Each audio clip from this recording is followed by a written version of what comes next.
5ই আগস্টের পর রাজনৈতিক শক্তিগুলো দুই ভাগে বিভক্ত হয়ে গেছে।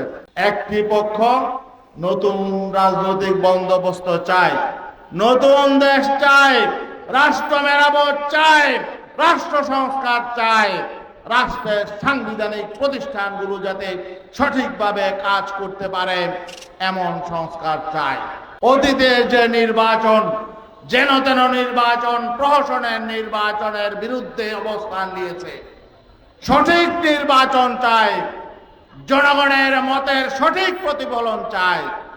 আরেকটি পক্ষ আছে, তারা কিছুই পরিবর্তন চায়।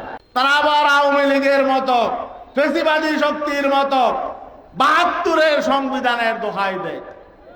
তারা নতুন রাষ্ট্র চায় না, সংস্কার চায় না, নতুন নির্বাচন ব্যবস্থা চায় না, নতুন রাজনৈতিক ব্যবস্থা চায় না, নতুন বন্দোবস্ত চায় না।